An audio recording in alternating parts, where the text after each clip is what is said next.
Na história do Brasil nós tivemos vários presidentes bons e ruins, mas nenhum se compararia a Enéas, considerado por muitos na sua época como um louco ou um palhaço.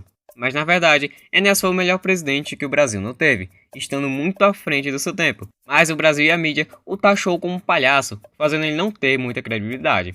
Então hoje eu te conto quem foi Enéas Carneiro, um importante político na história do Brasil e que deveria ser herói nacional. Então já vai deixando seu like, se inscreva se não for por aqui e ative o sininho para não perder mais vídeos como esse. Enéas Ferreira Carneiro nasceu em 1938 em Rio Branco, no Acre. A sua infância foi bem difícil, pois aos 9 anos de idade, o seu pai acabou morrendo, e ele teve que trabalhar muito para se sustentar e sustentar a sua mãe. Então ele se mudou para Belém do Pará com condições um pouco melhores. Ele morou no barraco e a sua alimentação era farinha e café. Os anos se passaram e com 19 anos ele foi para o Rio de Janeiro com a sua mãe, ingressando na Escola de Saúde do Exército e também na Escola de Medicina do Rio de Janeiro, conhecida hoje em dia como UNIP.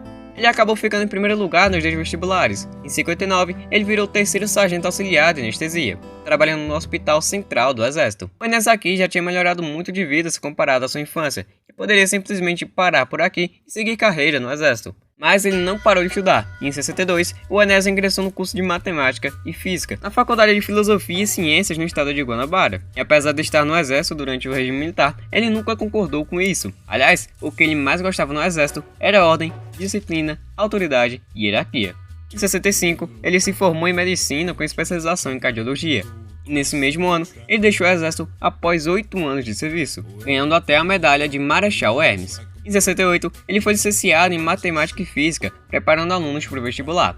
O Enéas até fundou um cursinho universitário, dando aulas de Química, Biologia, Física e Português. Em 73 e 75, Enéas fez mestrado em Cardiologia.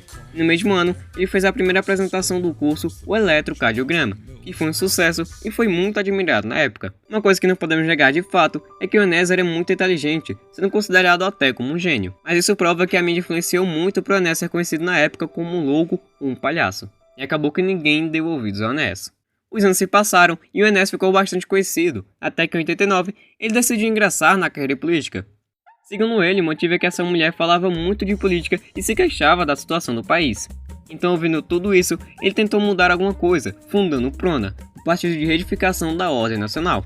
Aliás, depois de fundar o partido, o Enéas ironizou isso, porque ele ganhou o partido, mas perdeu a sua mulher. Isso porque ele gastou tudo o que tinha para formar o partido, pouco mais de 50 mil dólares. Isso era muito dinheiro na época. Então, o Enéas já lançou sua candidatura no mesmo ano, em 1989.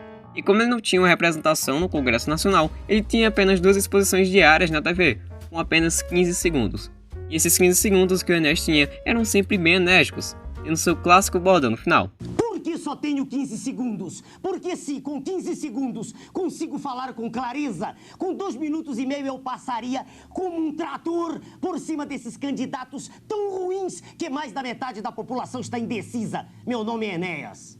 Além disso, no manifesto de fundação do PRONA, o Enéas dizia que a ditadura não foi um momento de felicidade para o povo brasileiro. Em pouco tempo, o PRONA acabou conquistando centros de estudos que eram integralistas. Mesmo desconhecido, o Enéas ficou em 12º lugar dos 21 candidatos. Futuramente, ele também foi candidato em 94 e acabou surpreendendo a todos, pois ele ficou em 3º lugar. Lembrando que o PRONA era um partido sem expressão, então ele foi muito bem sem a ajuda da mídia e praticamente decidia quem ganhava ou não. E um fato que marcou muito nas ideias do Enéas foi defender a construção da bomba atômica, mas não para atacar algum país, e sim para se defender e ter um certo tipo de igualdade com outros países. É preciso construir a bomba, não para jogar a bomba em ninguém, mas sim para evitar que alguém jogue a bomba aqui, no Brasil, na nossa casa. E não digam que isso não pode acontecer, porque os Estados Unidos já fizeram isso com o Japão em 1945. Se o Japão tivesse a bomba, ninguém se atreveria a ter destruído 2 cidades deles, Hiroshima e Nagasaki. Além de defender também a ampliação do efetivo militar no Brasil e a nacionalização dos recursos minerais encontrados no subsolo brasileiro. Uma coisa bem interessante nas eleições desse ano foram os eleitores do Enéas, e segundo uma pesquisa do Datafolha na época, os votos do Enéas vinham de uma faixa do eleitorado que se definia como deslocados, pessoas com escolaridade alta que por algum motivo não ingressaram muito bem no mercado de trabalho. Em 2002, ele se candidatou a deputado federal de São Paulo e acabou tendo a maior votação da história brasileira para esse cargo, com 1.070.000 votos, tendo esse recorde quebrado em 2018 pelo Eduardo Bolsonaro, com 1,8 milhões de votos. Algo interessante sobre Enéas eram suas referências políticas, que eram homens centralizadores e autoritários, e iam de Fidel Castro a Getúlio Vargas, e sem deixar de lado Winston Churchill.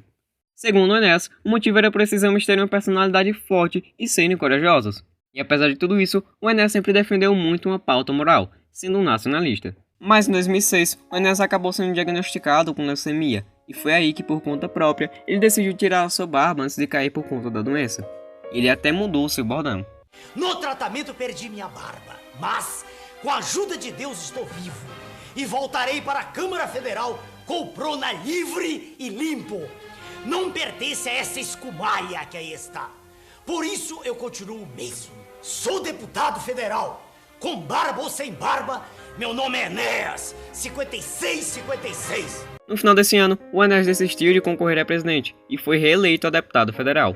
E ainda no mesmo ano, o Prona foi substituído pelo PL, o Partido Liberal. Em 6 de maio de 2007, aos 68 anos, o Enéas acabou morrendo por conta da leucemia. Durante um tempo se tratando, ele achou que o tratamento não estava surtindo nenhum efeito, então ele decidiu parar. No dia 7 de maio, o seu corpo foi velado e cremado, e as 6 cinzas foram jogadas na Baía de Guanabara, que foi o seu último pedido. E atualmente o projeto de lei defende que o nome do Enéas deveria estar no Panteão da Pátria, que é um livro de aço com heróis nacionais, que de alguma forma contribuíram para o país. Mas o nome do Enéas até esse momento não foi escrito nesse livro. O Enéas foi um gênio que deveria ser aproveitado pelo nosso país e ter sido escutado. Mas o Enéas nasceu no tempo errado e ele foi na frente do seu tempo, e o Brasil acabou não escutando. Na minha opinião, o Enéas foi o melhor presidente que o Brasil não teve, e um gênio que foi mal aproveitado. E o que prova isso são seus discursos sendo usados em pauta hoje em dia, e sendo discutidos.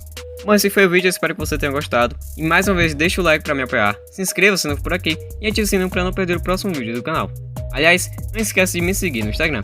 Eu vou ficando por aqui, e até outro dia.